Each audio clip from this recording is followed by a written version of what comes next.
a diverse array of wildlife also call ponds home. Here you can see a male and female mallard swimming gently across the pond surface.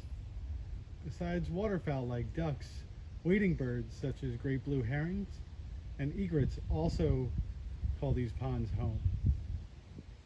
Amongst our ponds are a variety of different animals which include amphibians like frogs and salamanders, reptiles like snakes, mammals such as chipmunks and deer, and raccoon will often come down to a pond's banks for water and food, along with a variety of different birds such as belted kingfishers, scarlet tanagers during spring and summer months, and red-winged blackbirds.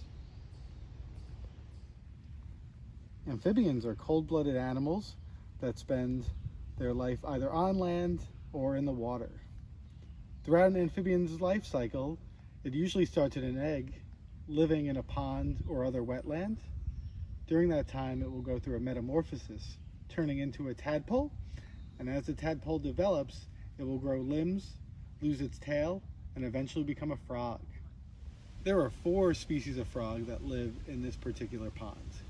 We have the large bullfrog, which you can hear chug-a-rum, chug-a-rum sound from the pond's banks. We have the green frog, which sounds similar to a rubber band or banjo. Bow, bow. Spring peepers also visit our pond during the early spring season to lay eggs. And lastly, we have the gray tree frog, one of the most beautiful tree frogs here in the Greenbelt, which are generally a grayish color and come out during the months of May to July. Their trills can be heard calling from high above in the canopy around ponds, lakes, and wetlands found here in the Greenbelt. Frogs, like all amphibians, are indicator species. So because of a frog's life cycle taking place in the water, any sort of pollutants, imbalances in pH, or other shifts in sediment can affect a frog's development. Having a wetland like this pond full of frogs is a great indicator for scientists and land policymakers to indicate the health of this particular wetland. And because we are constantly hearing and seeing frogs here, we know that this pond is healthy. Reptiles, like amphibians, are also cold-blooded invertebrates. If you look along any pond, lake, or wetland, you'll see sunny patches. More often than not, you might find basking painted turtles, northern water snakes, or other native reptiles utilizing those sunny spots in order to thermoregulate. Thermoregulation is utilizing the temperature of the environment around you, in this particular case the sun, to help these animals to metabolize energy and digest food. Common snapping turtles can also be found in pond wetlands and are usually one of the apex predators found within a pond ecosystem. There are recordings of snapping turtles growing as heavy as 30 pounds.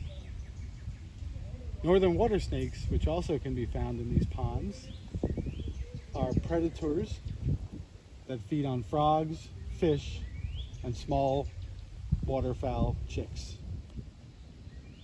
Even though some people might find snakes to be a little bit scary, they're also important members of this ecological community. They help to keep balances in the food chain, manage rodent, fish, and amphibian populations, as well as also being food sources for things like raptors. So predatory hawks and owls will also feed on these reptiles. Turtles, both painted and common snapping turtles, are omnivores, meaning that they feed on both plant matter as well as meat. In this case, usually fish or macroaquatic invertebrates. With the breaking down of pond vegetation by things like turtles helps to dispense and continue the cycle of energy that's being provided through the decaying leaves and vegetation matter that can be found at the bottom of our ponds. This also connects to the life cycles and biotic communities found within that decomposing leaf litter, mainly aquatic invertebrates.